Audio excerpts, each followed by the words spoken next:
And if we just take the rook, we probably... Are we surviving that? Are we actually surviving that? Yeah, that's the question, yellow. You're actually surviving this position against 3 golds in hand. That's crazy to me.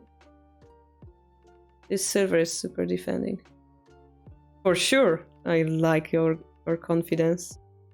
Yeah, we survived, right? Amazing.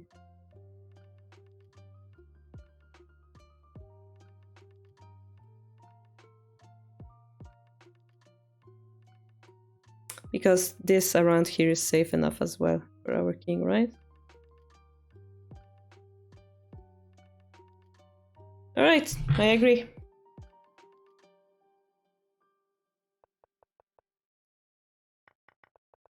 Nice. And this was also a giri-giri, yes? He sacrificed the gold. He took the gold, but this gold was like barely enough for Habu to win. This is so nuts.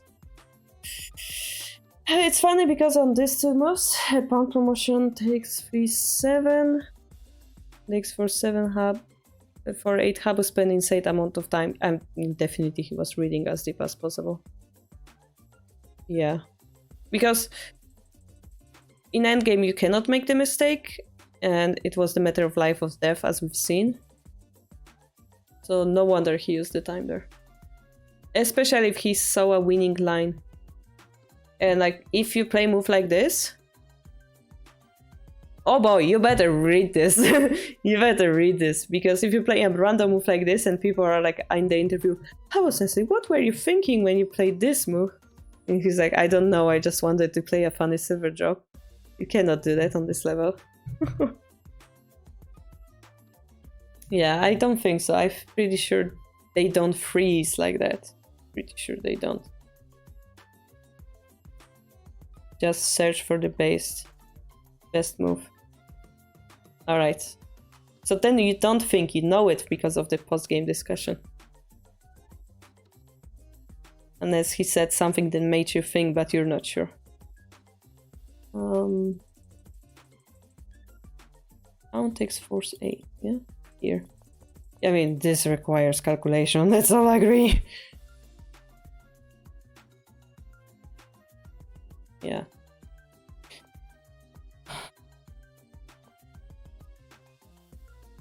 Yeah, like if he calculated this is like over, right? You said.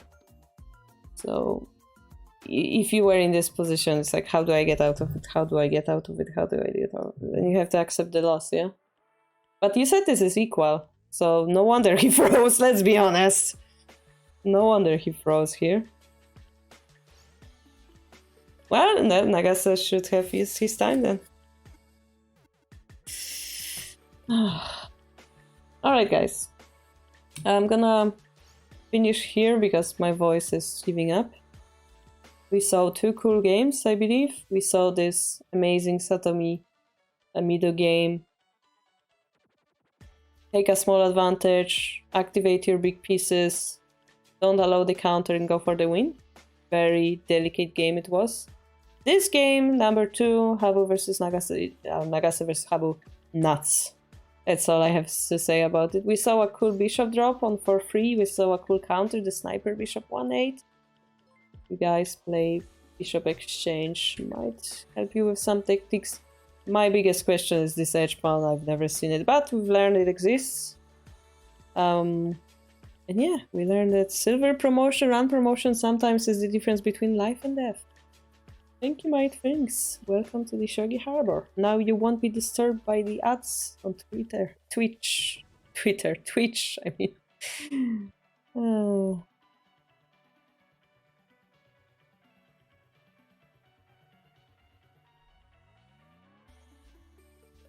And I will see you guys tomorrow. If you have some Kifu to send, remember to post it here. We're gonna review it on the stream. And yeah, we're gonna continue with the YouTube videos from Monday. Going with the castles for double swinging rook. As well, like slowly inclining toward middle game. Yeah, if you... It's not really a beginner content, is it? We have to try to keep it on the level it's supposed to be. Anyway, see you tomorrow. Bye bye.